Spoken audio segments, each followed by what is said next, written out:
in the middle of the night. Malusi, I'm going to say good evening to you, but good morning from our side. Thanks for staying up for us, and well done. Well done. I mean, what an ad. It's very naughty, and we can see where you were going, but slightly naughty. But just start by telling us, seeing as you've been in the US for almost 2 years now, what's the big deal about the Super Bowl before we go to why your ad and why it's such a big deal that it's gone viral? Why is it such a big deal for these ads to be seen at the Super Bowl? The Super Bowl is probably the most watched sport event. It's up there with the World Cup. So every brand makes ads in the Super Bowl. So it's always been my dream to be amongst those creatives who can say, I finally have a Super Bowl ad. It's like the Olympics or the World Cup of commercials. And to finally have one, it's a dream. It's a dream. And so the big moment comes this weekend on Sunday. That's where everybody's eyes are going to be tuned in. And my ad will be played in front of 1 million or so billion. I don't even know how many people. But yeah, it's a scary thing. At the same time, it's an exciting thing. Well, it's a brilliant ad. It's so funny, and you know, it's just all the hidden connotations. There's some not so hidden as well. How did the idea come about? Did you have an aha moment? Did you sort of have a dream where you just drove past something and the idea hit you? Tell us what happened, the creative process. I think it was one of those ideas where at first it seems so obvious. It's like the phrase for good food is food porn. So when people talk about, and you go on social media, it's like hashtag food porn. That's how they talk about amazing, delicious food. So we're selling amazing, delicious food. So this thing is technically food porn. You put that and a bit of clever writing together, and you have something that could be pretty funny. So at first, we didn't present it to our bosses because we thought, like nobody's ever going to buy this. And I remember when we presented to our bosses, they were like, this is it. And we were like, are you sure? They're like, this is it. And then the second hurdle came through, and we have to sell this to clients. You can imagine, it's like, okay, guys, we're going to make this commercial about food porn.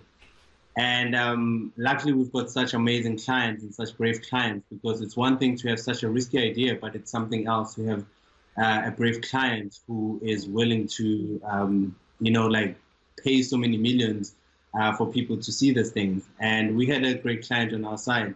So they were willing to take the risk with us. Okay, Malusi, hopefully, well, there you are. You're not frozen. Talking of frozen foods, Malusi. We lost you there for a little bit. Okay, so, I mean, it's gone viral. What are some of the comments you've been receiving? What have people been saying to you about this?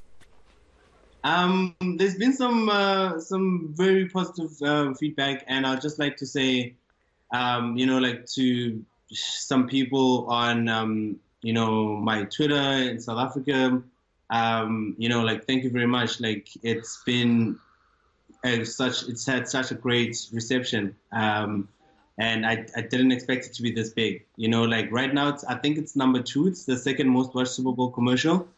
And it's a really big thing. And now we're about to get into the whole voting system, and people can actually go in and vote. But I'd just like to say thank you to, the people in South Africa that have actually given me positive responses and, encouraged me to carry on. So thank you very much. Well, tell us what happens. You say there's a voting process, so it sounds like it's a bit of a competition, and then there's a prize at the end of all of this.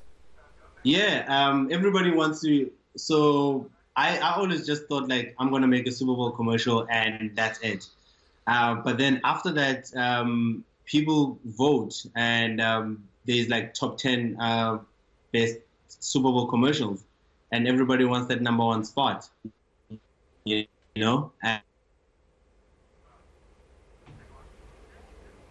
right now, I just hope that we become number 1. It's one thing having a great sport, and it's something else having people like it. So, guys, carry on voting. I know my Twitter people have been voting, and I appreciate it very much from the bottom of my heart. So what's the prize? Do you get like Super Bowl tickets for life, or what is it?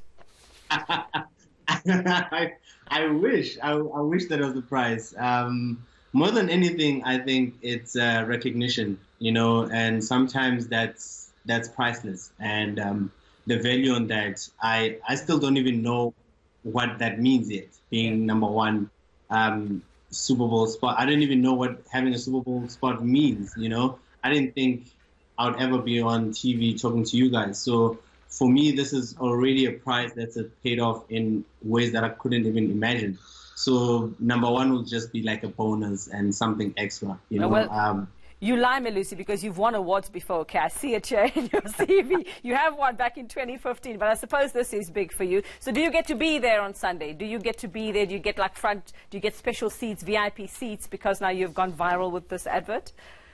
Not at all, not at all. I'm actually busy right now on another project, so probably like we're back into like as if it's never happened, and that's what I love about the agency that I work for. It's like you do one thing and then you just put it aside and you carry on with something else. We don't kind of like stick with one idea and hold on to one idea for a long time. We try and create more adverts like this. So I'm on to another brief already. Okay, well, we look forward to seeing all of this work coming from you, and that's fantastic. We're crossing fingers for that number one spot.